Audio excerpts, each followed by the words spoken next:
Today we continue with our class Shabbat Kitchen. Today's class number 9. We'll start with Sefer Shmiras Halashon. And today's topic is the view from above. And it says, thus far our parable was shown how Reuven has ceased to speak despairingly of Shimon. After hearing that Shimon is held in high esteem by the leading Torah sage. Okay, the parable continues. Sometime later, Yehuda tells Reuven, I was privileged to be present when Shimon met with the sages of the Mishnah, Rabbi Yehuda Hanasi, Rabbi Meir, and others, men endowed with the divine inspiration, who are akin to the angels and cannot possibly be deceived. I saw how they accorded Shimon great honor and showed him deep love and admiration. So in previous episode, we said that this guy say, yeah, maybe he fooled this great rabbi, right? So now a different scenario.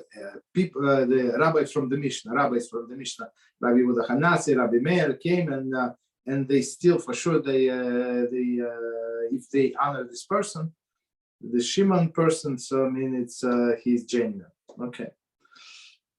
A shaken Reuven responded, I have erred. Obviously, it was my evil inclination which caused me to bear ill towards Shimon. Yehuda then adds, one last point. The sages of the Mishnah are often visited by the prophet Eliyahu. They mentioned that Eliyahu had related how he had heard the Holy One, blessed be He, express deep love for Shimon. That's okay. Now they're pushing it already, right? Okay. Woe to me, exclaimed Reuven. I have harbored ill will and spoken against someone who is loved by HaShem. I now see things in a different light. Either I was mistaken in thinking that Shimon had that on me, or I was correct, but had fallen to attribute, to fail to attribute his actions to the inadvertent error on his part.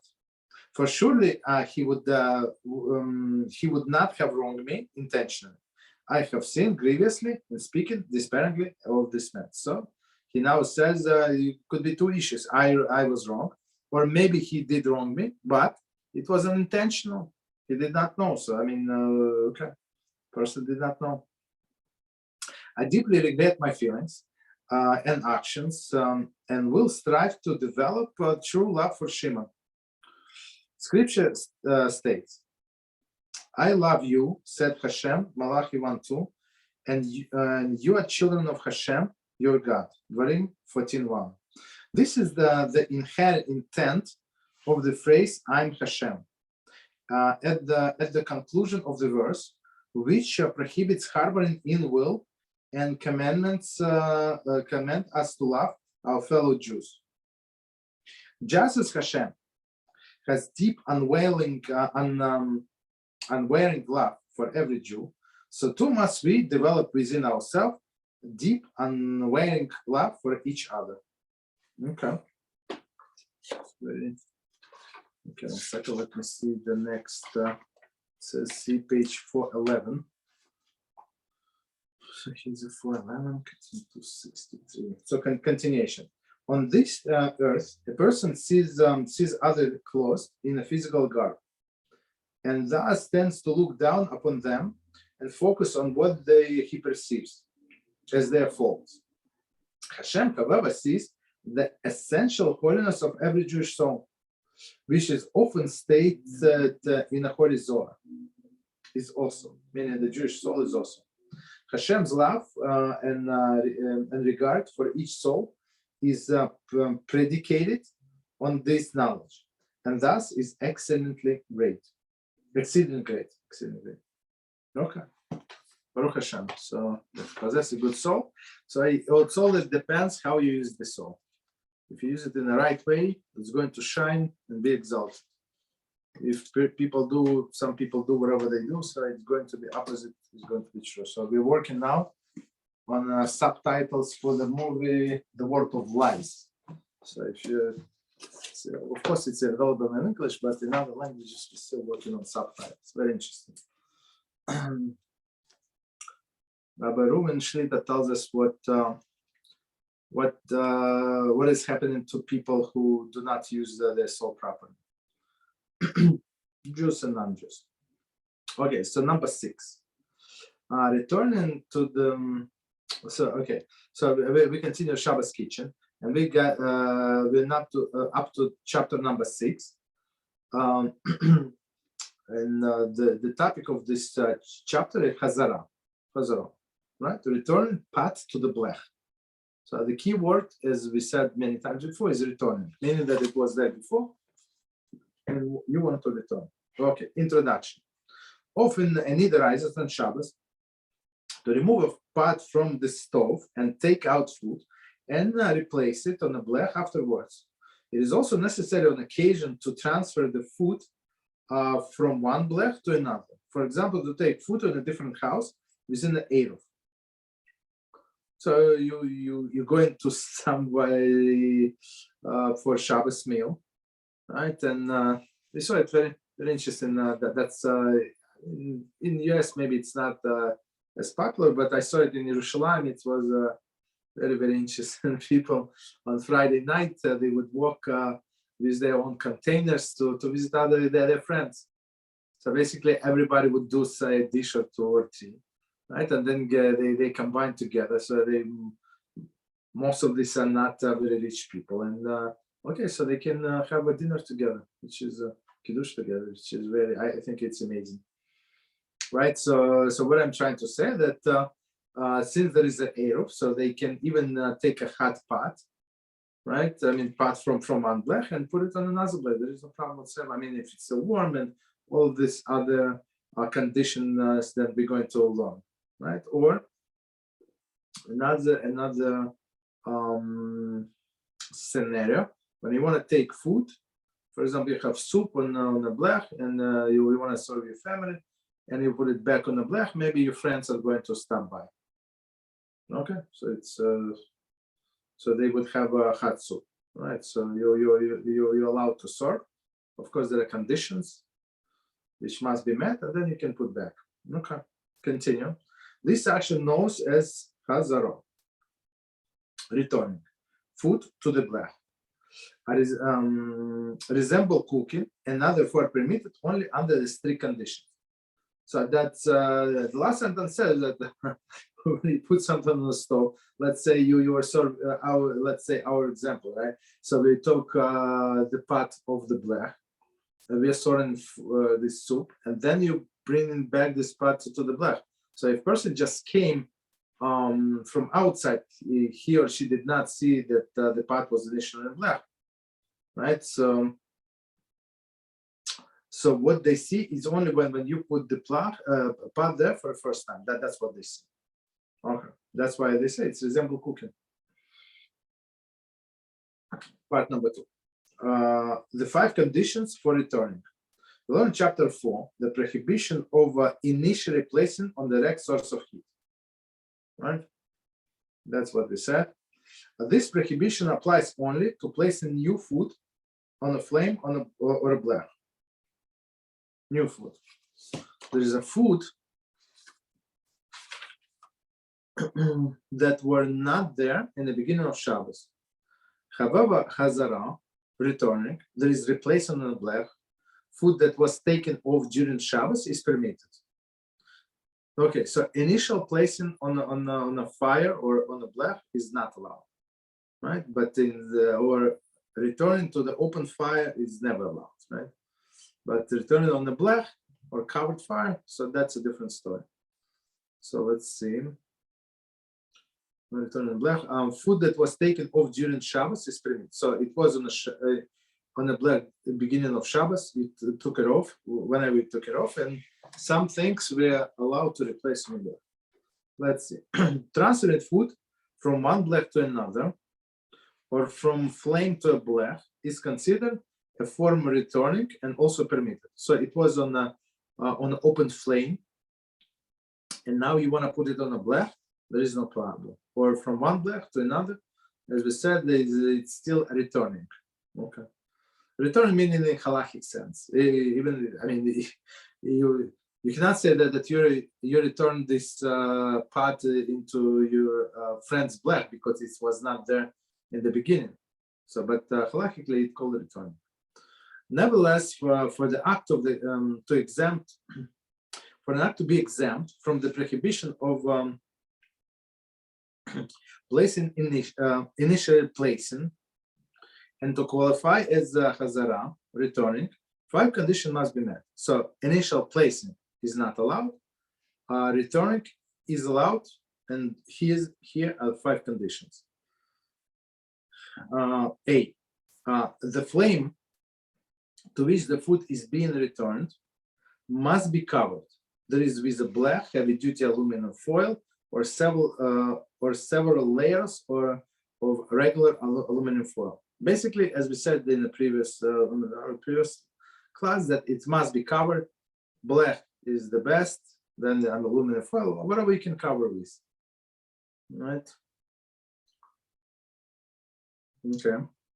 But you have to cover something that is can actually withstand the heat, right, for such a long time. That's also they have to be taken in consideration. So I would say, if you're not sure if it's not regular black, if just piece of metal that you found somewhere, just test it during the week. I mean, do it on Sunday, do it on Monday, right, and see how it performs, so you can supervise, and then you decide whether you or not you can use it on Shabbos. B, food must be covered and cooked completely. Food must be completely cooked. Okay. So first, covered flame. Second, completely cooked food. Okay. C, the food must be still warm when returned to the blech. Okay. So if we took off the blech, and it must be still warm.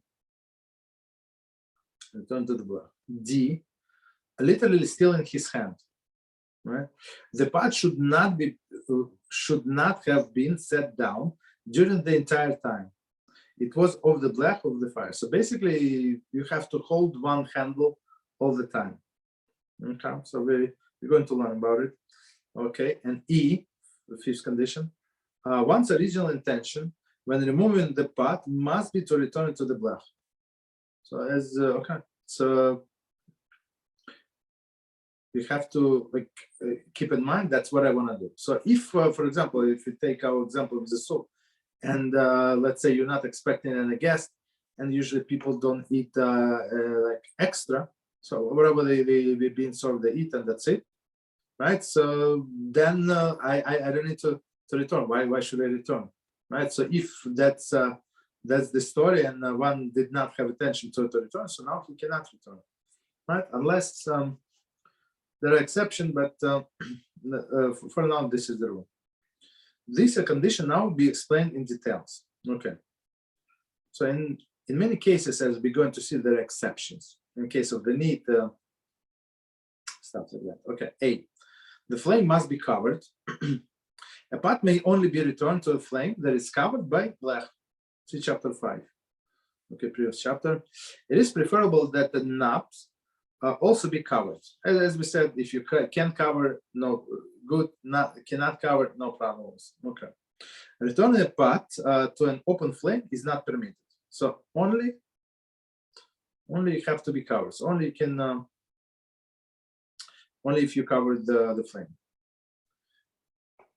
The fire, if the fire is not covered by a blech, heavy-duty aluminum foil or several layers of regular aluminum foil, then the fully cooked food, which may be maintained on open flame, as detailed in chapter 4, may not be returned to the fire once taken off.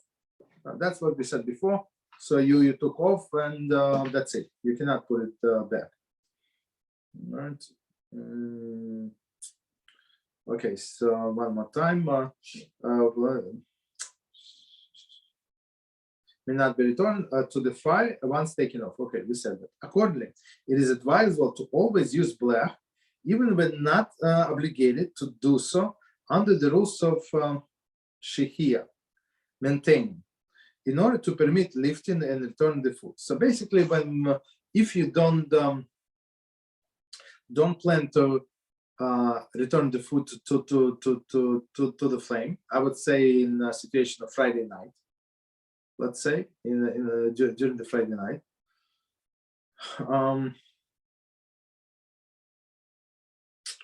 So if you cannot do it on Friday night, I mean, if you want to eat this for Friday night, so I mean, what is the point of returning? So in this case, you're not obligated to have black because you left it before Shabbos, and that's it. Okay, but it's always advisable to have black in case you would want to return for whatever reason. Okay. However, it is permissible to transfer a pot from open fire to one that is covered by black, provided that each 4 conditions are met. Okay. All right. So continue. In addition, it is permissible to lift a pot from a flame and place black over fire on Shabbos. In this case, the black must be sufficiently thick that it will not become red hot. Then, provided the other 4 conditions are met, a pot may be put back on a flame that is now covered by black.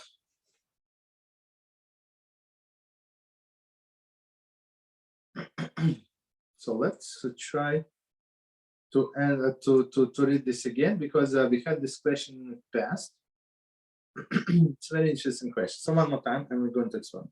In addition, it is permissible to lift the pot from the flame and place the black over the fire on Shabbos. In this case, black. Just one second. In addition, permissible to lift the pot from the flame. So, so the pot was on a stove, right? On a fire, on a flame without the black. So now they remember about the black step. So they want to leave the pot, put the black, and then place black over the fire on Shabbos. Okay. In this case, the black must be sufficiently thick that it will not become red hot. Then provided that other 4 conditions are met, the pot may be put back on a flame that is now covered by black. So 4 conditions are met, meaning one of the conditions that must be hot, right? Or warm, still warm. So what is it saying? So the question was asked in the past, if you're allowed, for example, on Friday, let's say you finished eating, so you don't need the black until tomorrow morning, right? But if you live there, it's going to be very hot in the kitchen, right? So the question was asked whether you can remove this black, right, and put it black on Shabbos day, when you needed to warm up the food, right? So one of the answer was that you cannot, because the black was used for only this, and here only for warming up the food. That's the only usage that you're allowed to use, right? You're able to use. So we asked for a second. He said, if you will be able to use the black for something else. I said, what is something else? So he told me, very interesting, if you need to keep it to keep your window open, right, or door open with the black. So in this case, it would be it's not going to be like I don't know. So in this case, you would be allowed to put it back on the stove. So basically, it's not visible how to do that. And the second condition why you cannot do this is that food must be hot or warm. So basically, it's not going to work if your food is refrigerated. But if it's covered with a black, right, then it will cover with a black. So in some cases, you're allowed to put it from you're allowed to take from refrigerator and put it on the black, as we're going to learn. but if it's covered with a blech. In addition, as will be detailed in the page 98, one may take hot water from the urn or a kettle and pour it onto the pot that is on the blech, if the other four conditions also being met. Okay, meaning that you have a chowan there and it's start burning, so you can take hot water, very hot water, and put it there, so no problem, because if this is hot and there is hot, no problem. Continue.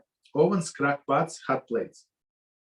Any appliance normally used for cooking require blech to permit return. Ovens, crack pot, and adjustable hot plates require thick aluminum foil. Ovens, crack pots, and adjustable hot plates, right? Thick foil. Which source is a blech? So meaning if it's capable of cooking, must be covered. It is preferable that nuts also be covered. Okay, as we said in chapter 5. But if it's not capable of cooking, so in this case, you're not allowed to cover, as we said before. But if it has knobs, most likely it's capable of cooking. Continue. Non-adjustable hot plates, which cannot be used for cooking. Okay, here we go. But only for keeping food warm, do not require blech. However, non-adjustable crack pots require blech. So I mean, yeah, on non-adjustable hot plate, I mean, it's not very hot, actually, just to keep the food warm. But non-adjustable crack pots, of course, I mean, it's the only different. I mean, it's very hot. It just works with a timer. That's it. That's the only thing. Okay, we go to B. The food must be completely cooked. Okay, so the second condition. Returning a pot to a blech is permitted only if the food has been completely cooked. Completely cooked means that the food has been cooked to the point where it would be eaten by the most of the people without further cooking. Partially cooked food, even if it is reached the edible states, like the food at Ben Rusai, may not be returned to blech once it has been removed. Doing so violates the prohibition, the Torah prohibition of cooking. So, as we said, you're allowed to leave it on a blech or on an open flame on the beginning of Shabbos. Let's say if it's half cooked, there is no problem, as we said, right? But you're not allowed to return once it was taken off. So you're not allowed to return. That's the thing. Okay. So completely cooked. So the third condition, C, the food must be warm. A fully cooked food that is removed from blech on Shabbos may only be returned while it is warm. That is, it could be enjoyed as a warm food or drink. Okay, so it's warm, but I would like it hotter, right? Once cooled, it may not be returned to the blech, as this is considered a new warming procedure. However, in a case of need, one may return completely cooked dry food that is cold. Right. In regard to the liquids, once cooled, the prohibition of cooking also applies and would therefore not be allowed. Okay, so here we go. So this is very, very practical. So on one hand, the halacha, that's what I said, we have to go into details. Of course, there is exception. The halacha states that the food must be warm. On one hand, right? On another hand, we know that you're allowed to take from refrigerator. You have rice, let's say, in the refrigerator, and you're allowed to put on a blech to warm it up, right? So what is what's going on here, right? So they say it's in case of the need. So you're allowed to return completely cooked dry food. So Sephardim actually allowed to put even cold food, liquid food, right? So there is no problem for them. And Ashkenazi tradition, so we actually don't put, as it says here, any liquid, and even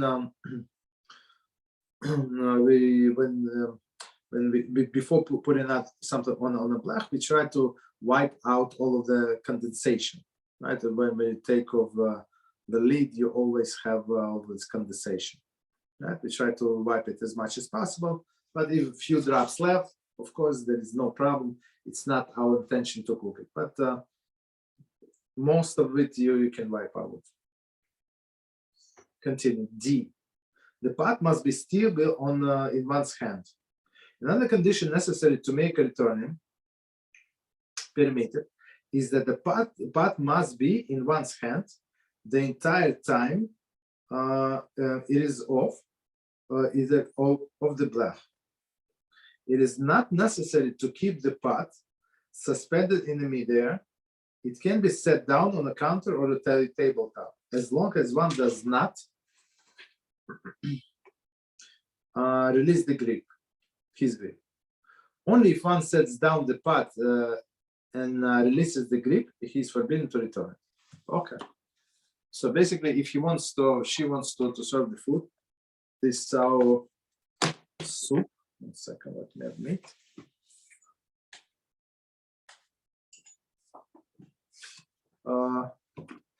Okay, so if we want to,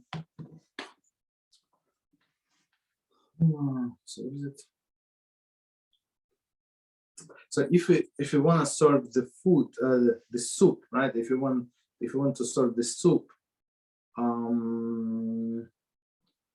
from the pot, so we have to keep holding the handle, right, of the pot, and then when we finish serving, you're allowed to return it back. Okay, so that was condition number 4. Condition number 5, E. One's original intention is to return the pot.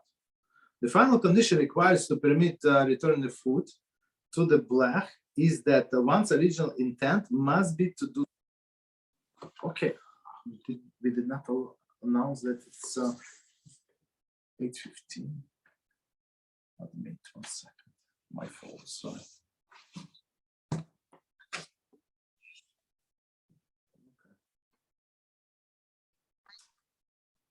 All right, no problem. So continue.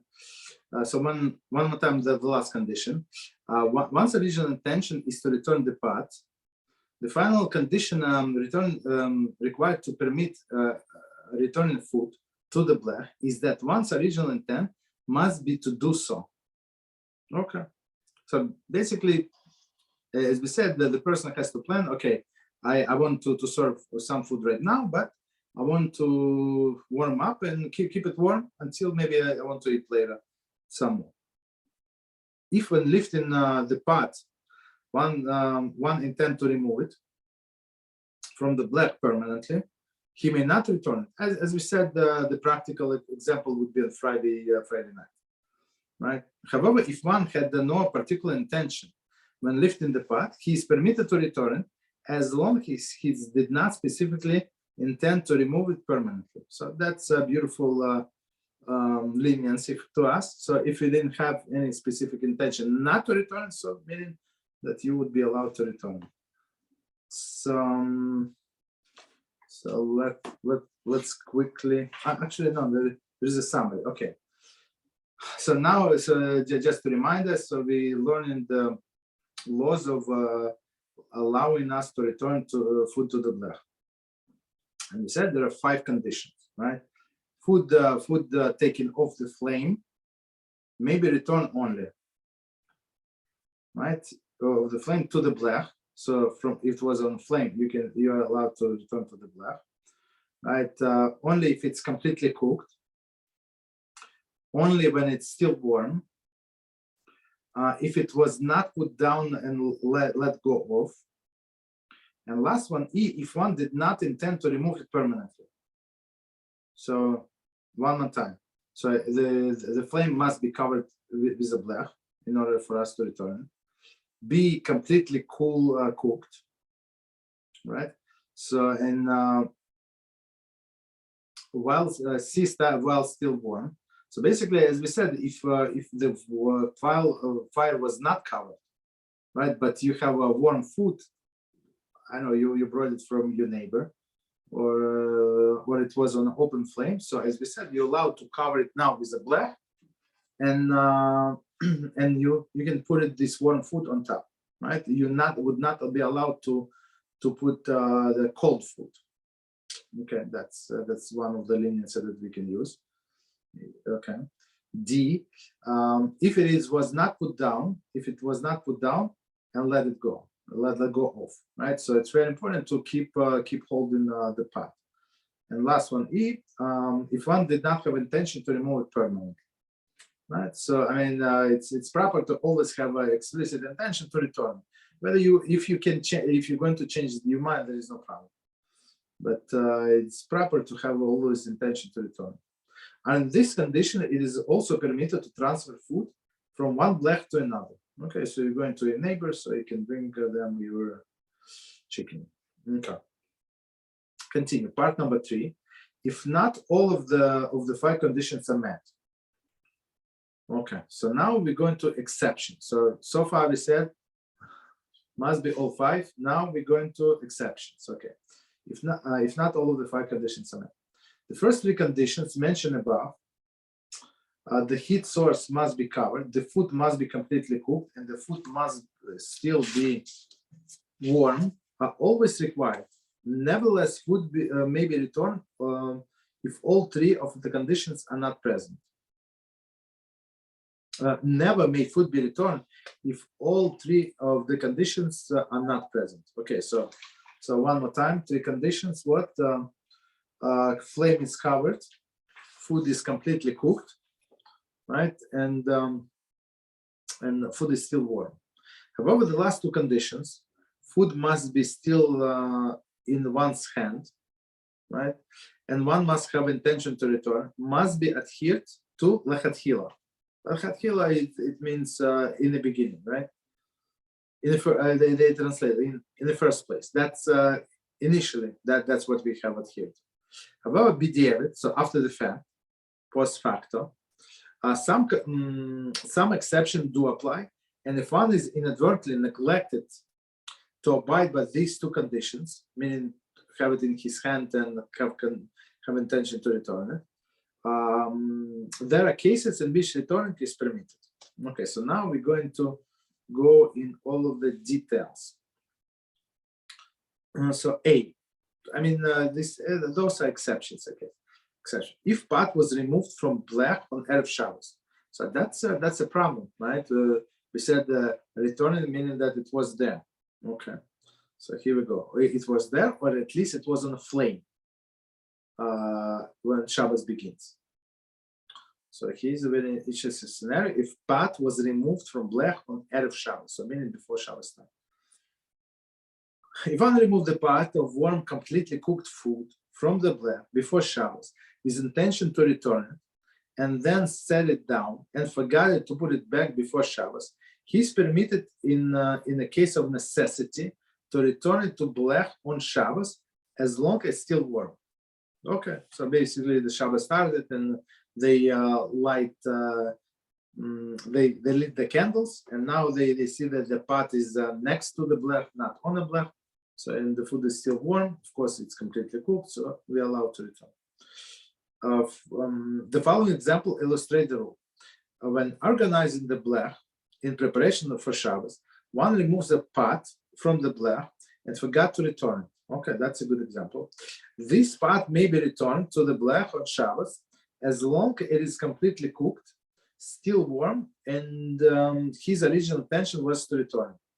So, as we said before, in order to return, all of this food must be on a blech before Shabbos, right? So here it was before Shabbos, but they took out, but it was necessary food, right? Took off the blech, rearrange it. So sometimes you have 5 or 6 parts of this blech. So I mean. Not pots, but let's say different containers. So it's very easy to overlook one of them, right? So I mean, I think it's very practical example. So, but if the condition is food is still warm, and they have intention to put it on a blech. Okay, so in this exceptional situation, we allow them to put it on a blech. However, if one's original intention was not to place the pot on the blech, He's forbidden to return it on Shabbos. That's it. So if it was not in the beginning of Shabbos, it was not his intention. So he's not allowed to put it on Shabbos or on blech.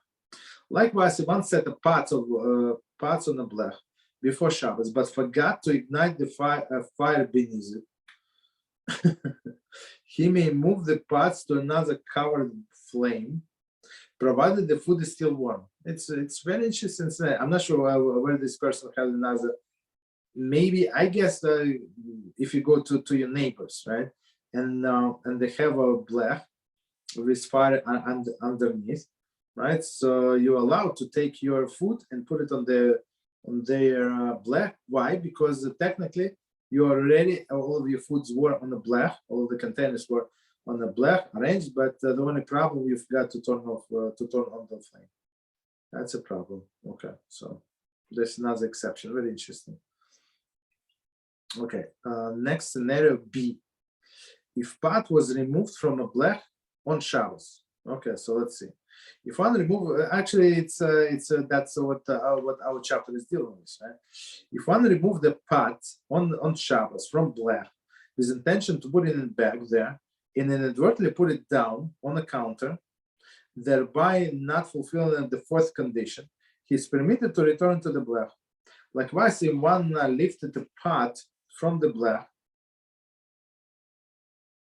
intending not to return it, thereby not fulfilling the fifth condition, but still has the pot in his hand, he is permitted to return it.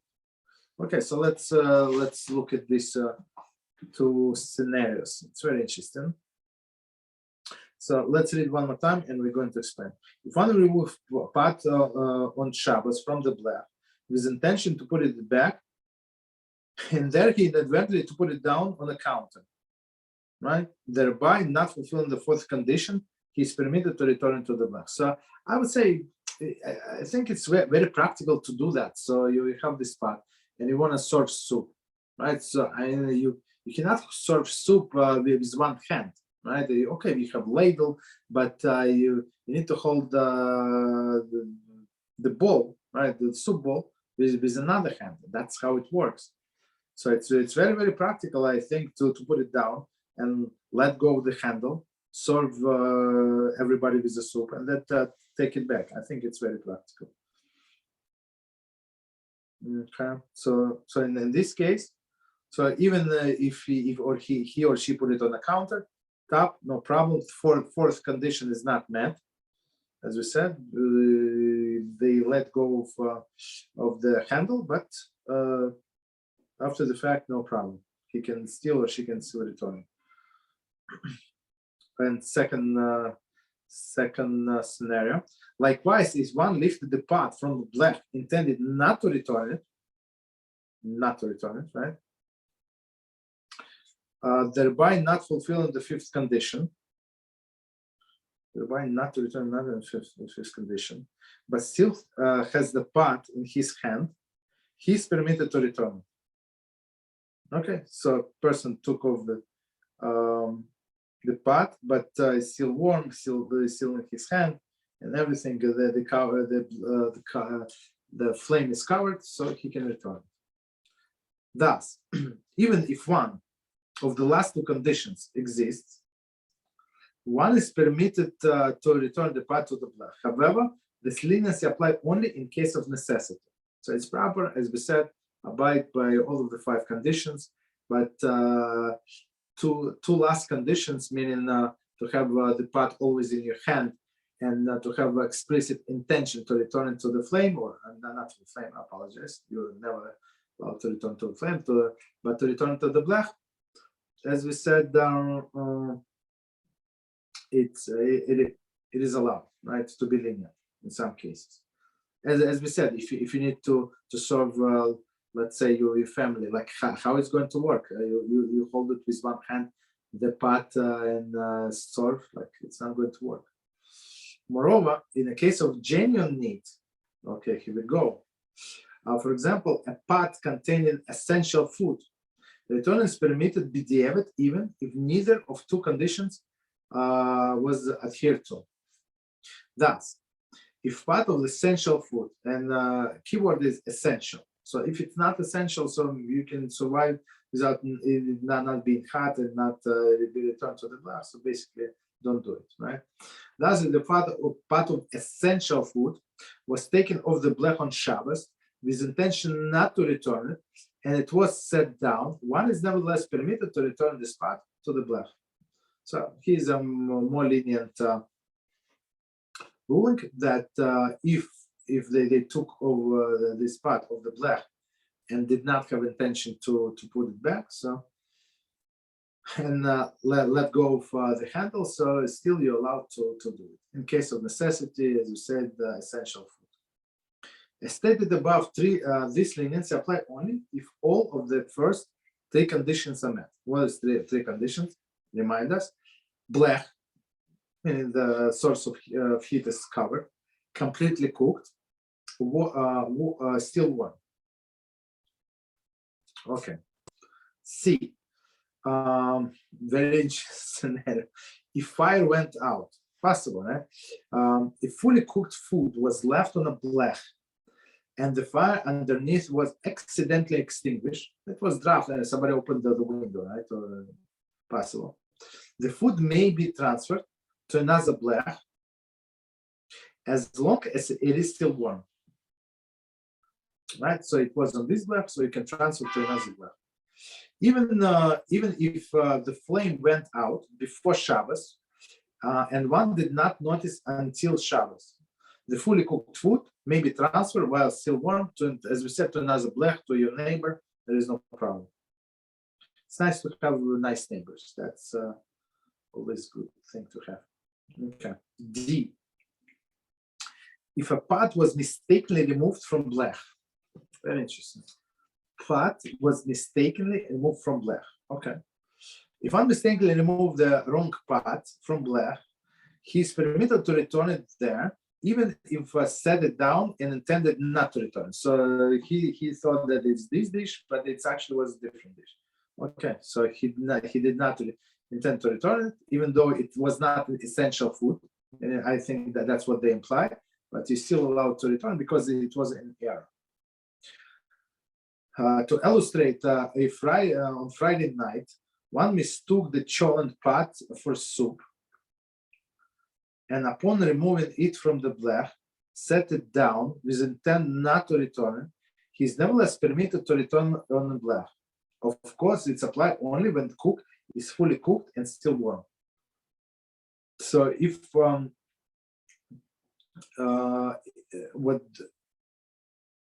what they implying is that if some people, as we said before, they would keep the food not completely.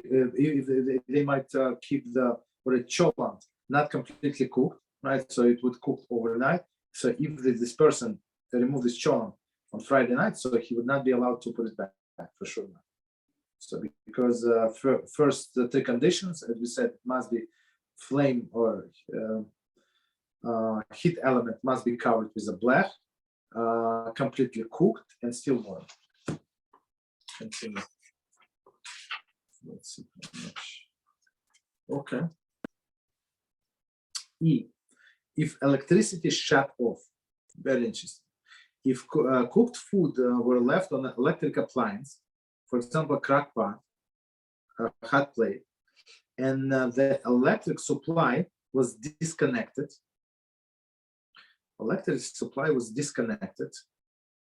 one may take the food and place it on a different cover fire if the food is still warm. Okay, as we said before, okay, different scenario.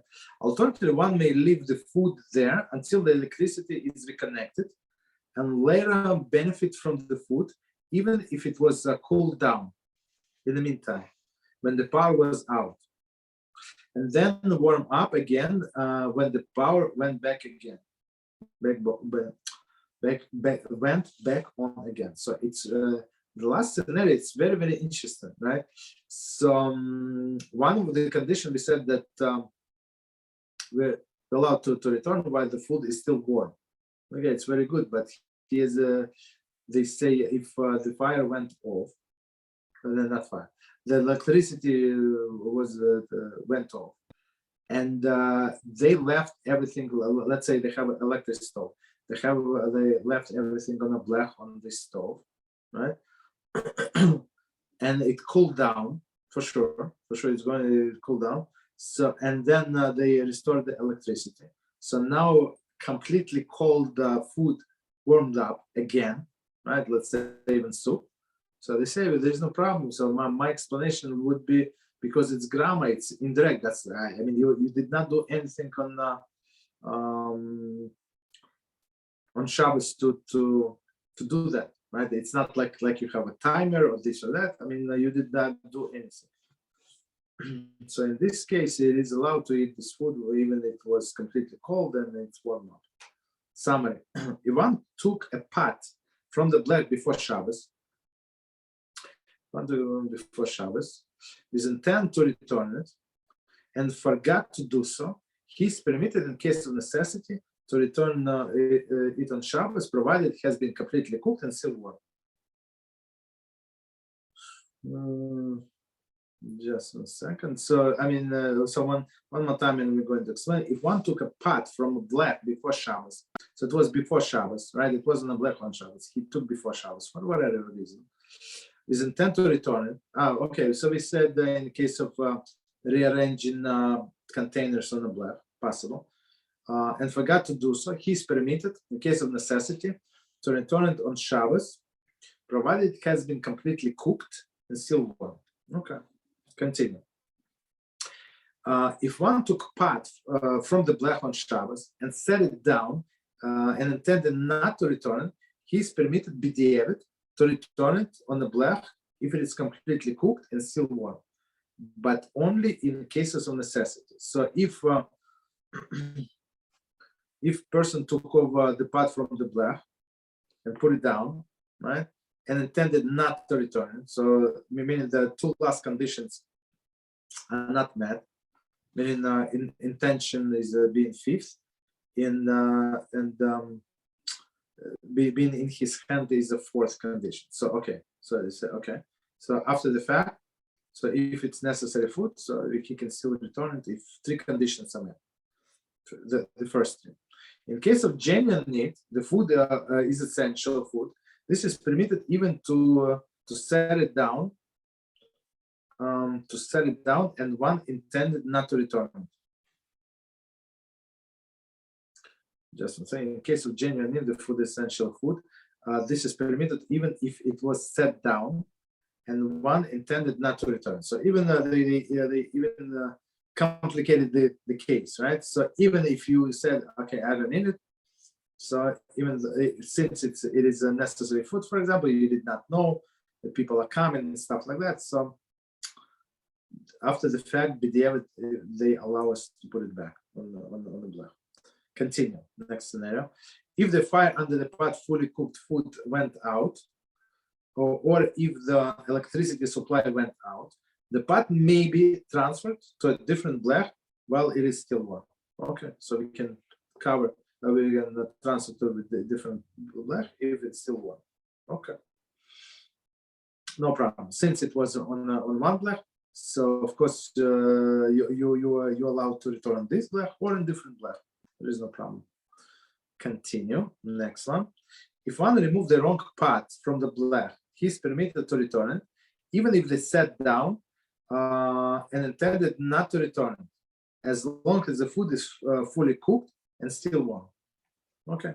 So as we said in our example, so the person made a mistake. So he mistook soup for chol. Okay. So he's allowed to return it. Of course, it must be fully cooked. So section number 4. And the topic is very interesting. Return it to a different pot. Okay, so here we go. According to the rule of Mishnah Berurah, in instances where a return is permitted, one is also permitted to place the food into different pot and return the pot to the black. Okay, so it's very interesting. So basically, it's I mean, if it's still warm, it does not have to be like in simple words in this in original pot. Okay, next one. One second. So didn't miss anything. Okay, I apologize. Time to pages together. Okay, adding hot water to a pot on a blech. If churned or other food on a blech is in danger of drying out, one may take a boiled water from the urn or kettle and add it to the churn. So actually, it was one of the questions that was asked during the class, right? So you take hot water, and you can put it on. I mean, from the urn. I mean, or you have a teapot on a blech, so you can take that water because it's very hot, and you can put it in.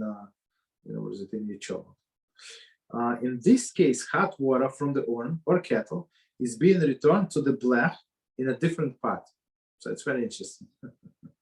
There is a churn pot. Very interesting.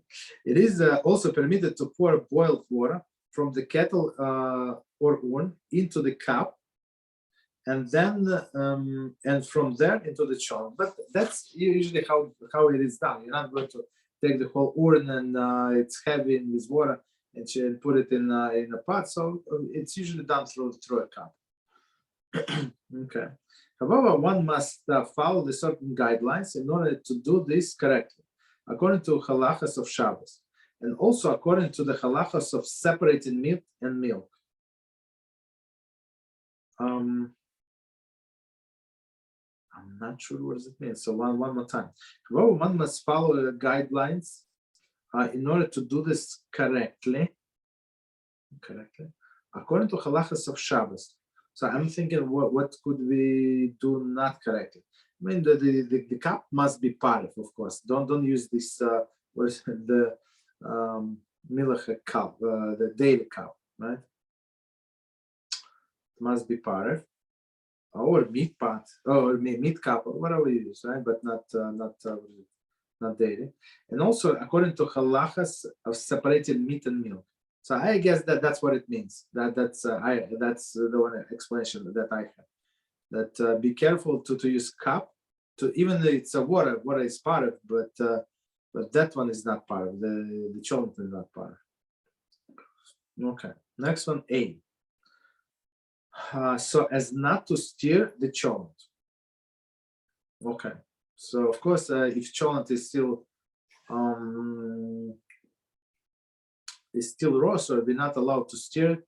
And for sure, so we said even when food is completely cooked, so you're not allowed to stir it while it's on a blech, as we learned before. You're allowed to take it off the blech, stir it, and you can put it back. Okay, chapter 4. Yeah, it was in chapter 4. We learned that it is forbidden to stir food while it is on the fire, even if the food has been fully cooked. This halacha applies even putting hot water into cholent. Very interesting, because the cholent is inevitably stirred somewhat by water that is poured in.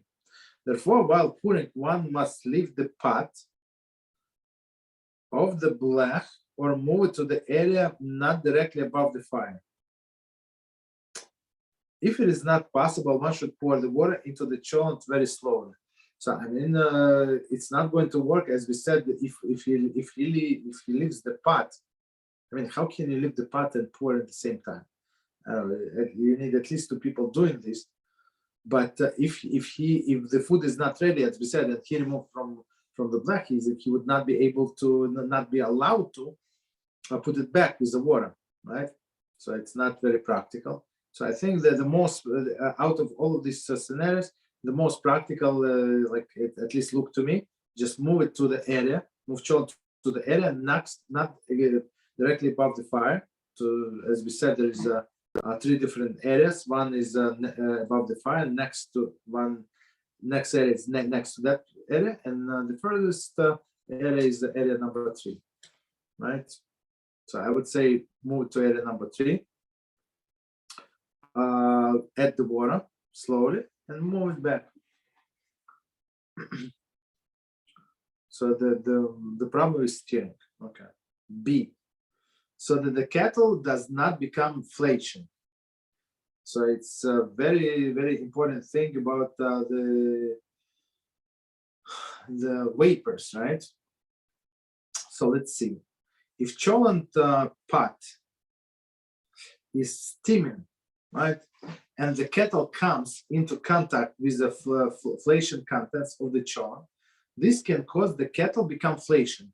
So meaning if they're going to put this kettle, right, and too close to the, too close to the cholent, so and there is a evaporation, right, this of the from the cholent.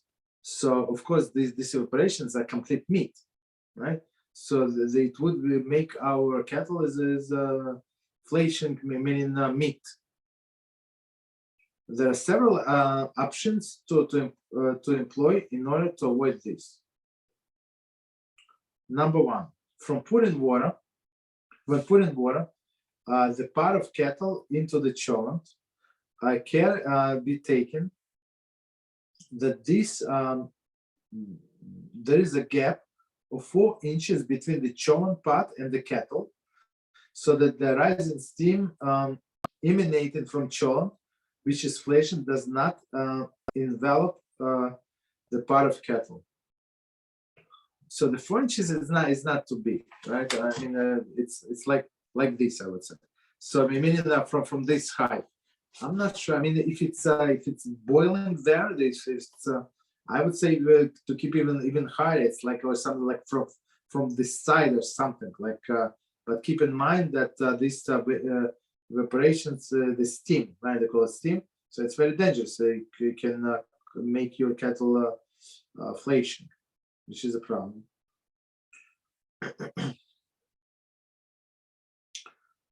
4 inches. So let me read from one more time. So and just so you know, it's not only in this case; it's all in all other cases. When we cook, we have to be careful what is on top of.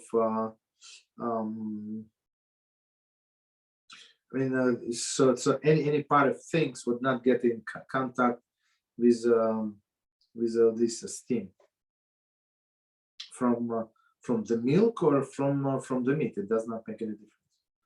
Okay, so one more time. Number one, when putting water from a pot of kettle into the cholent, care should be taken that there is a gap of 4 inches between the cholent pot and kettle, right? 4 inches. Okay, that's what they say. So that the rising steam emanated from the cholent pot, which is inflation, does not envelop the pot of kettle. Okay, so now just see if you need to do it from the further high, so do it further high. Right? Do what you need to do from the side when it's not steaming. Okay. Number two, another option is to wait until the steam is no longer rising in the cholent pot. That's very interesting. So just if we said if you move it to the colder side of the blech, right, on the perimeter. So wait. I don't know how much wait. 5 minutes, whatever minutes you wait. Steam came down. So and then you put your water. Okay, very good practical advice. So next one. Alternatively, one may pour boiled water from the kettle or urn into disposable hot cup or inflation glass, and pour the water from there into the cholent pot. Okay. So I think it's I would say this is the easiest one. Okay, so if you have a inflation cup,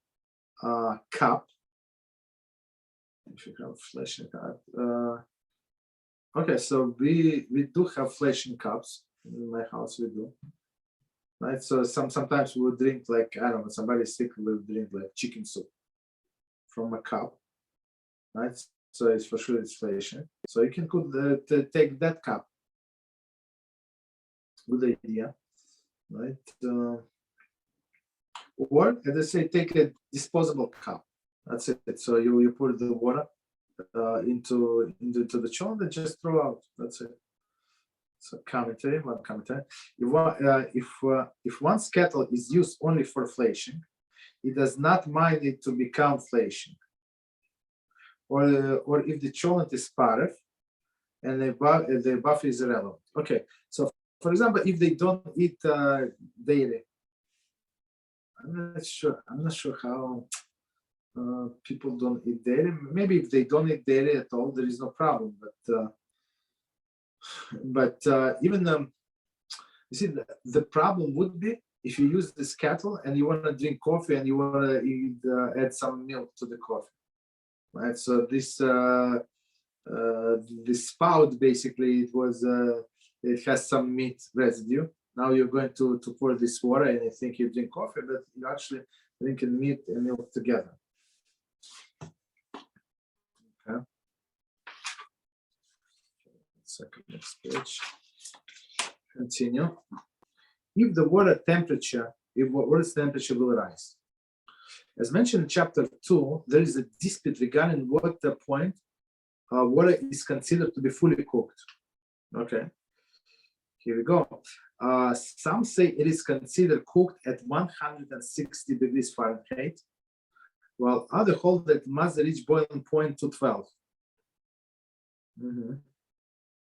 So 212 is for I would say 212 it's 100 degrees Celsius. 160, I think we converted once. We said it's 70 plus minus. Have to check, convert it and check. I think.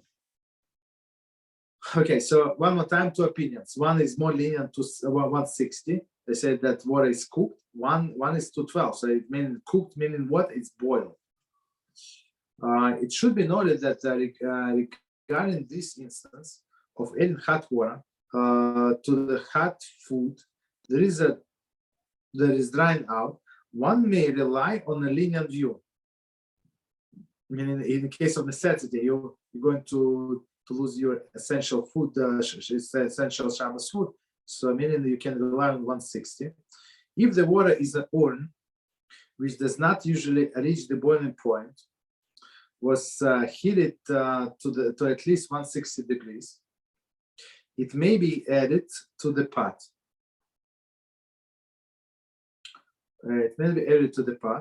Although its temperature will be increased in a new location. So one more time, if the water is an urn, which does not usually reach the boiling point, was heated to at least 160, it may be added to the pot, although the temperature will be increased in a new location, meaning that the temperature of the water will be increased in a new location, meaning for sure it's going to boil there. But I think initially when you put the raw water into this urn, it's going to boil it first. Okay, then it's going to maintain I'm not sure what how hot is the water there, but initially it's going to boil it, the way I understand. I mean, we don't do that. We boil in electric kettle and then put it there, pour it into the urn to make it fast. We don't have time because it takes very long time somehow for urn to boil the water. So we do it separately. Okay. So continue. Summary. The food may be transferred from one pot to the blech to a different one. Okay, so we said if you have on one blech, so the fire went off, so you can take it to your neighbor's blech, no problem. Therefore, one may take boiled water. Okay, so and here's a different case. One may take boiled water from the kettle or urn and pour into the pot of the cholent.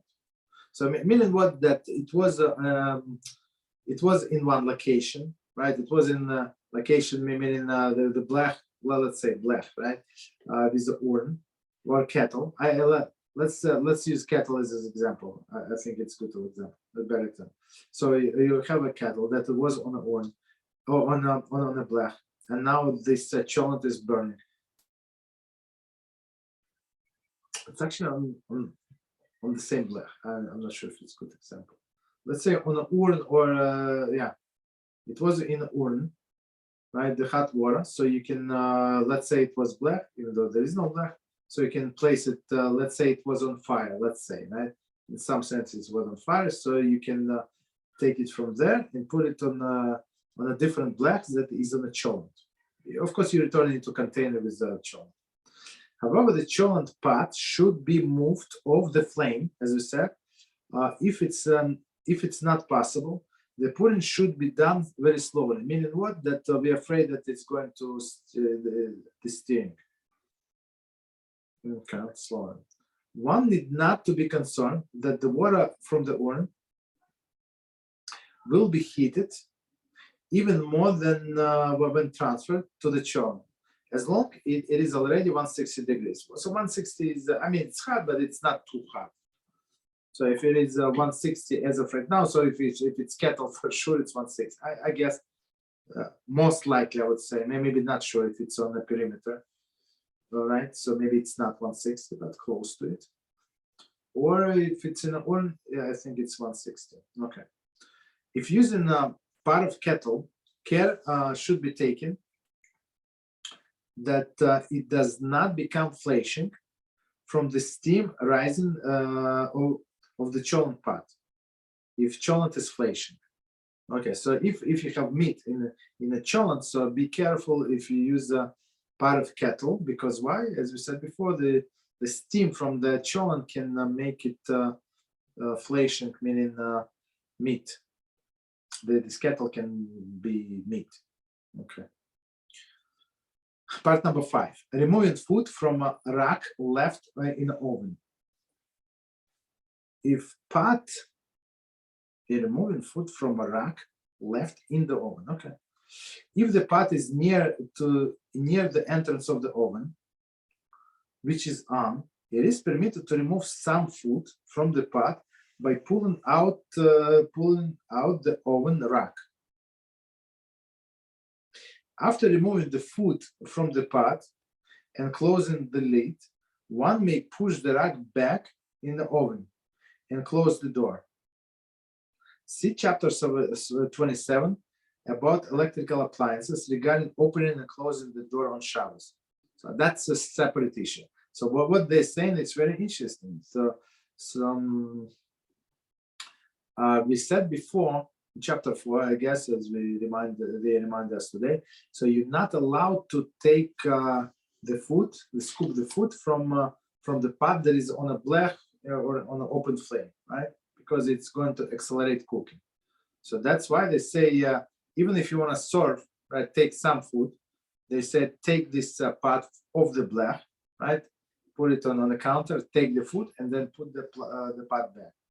Right, but here they say it's very interesting. So if you have these racks that you can pull out, I'm not sure how it's practical.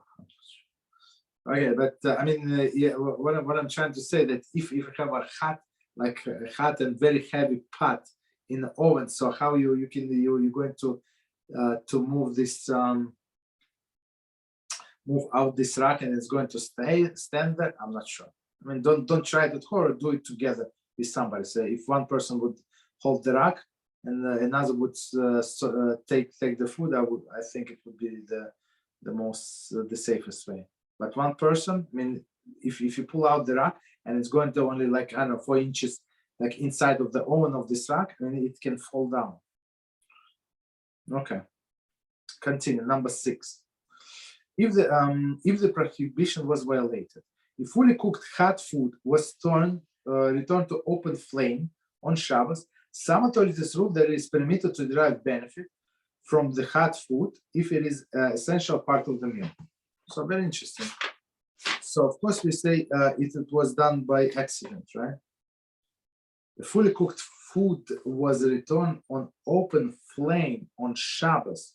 Some authorities rule that it is permitted to derive benefit from the food is essential meal. Okay, second time. Okay, so we can stop here. So we finished chapter. That's chapter 6, returning food.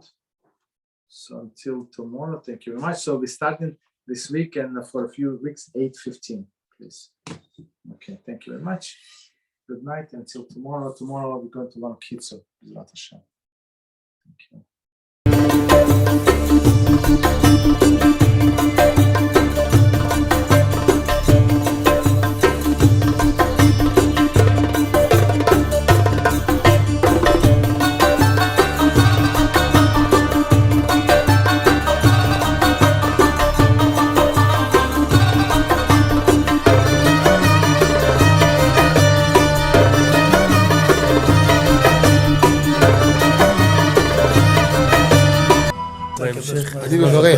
אני מברך את הרבנים, רגע. אני מברך את הרבנים, הרב ירון ראובן, הרב אפרים כחלון, ראשי ארגון בעזרת השם, שהלכו בפי עליון, שעלו מעלה, יהיה להם ברכה והצלחה, הקדוש ברוך הוא ימלא בישועות ליבם לטובה ולברכה, שבכל מה שיפנו ישכילו ויצליחו, יזכו לעשות כאלה וכאלה, הרדיעו תורה לאדירה, אמן ואמן. בעזרת השם רשת בכל הארץ. הוא היהודי הזה, הוא היה מיליונר, סגר את כל הביזנס, אמר אני משקיע פה בעולמה של תורה. איפה הוא גר? בפלורידה. פלורידה, איפה זה פלורידה? באמריקה. במיימי. כן, ליד. אנחנו שם עכשיו הולכים להקים קהילה ספרדית. חזק אותו בשמי. קהילה ספרדית גדולה. תעבירו מה שבירכתי אותו. כן, קהילה ספרדית גדולה. אני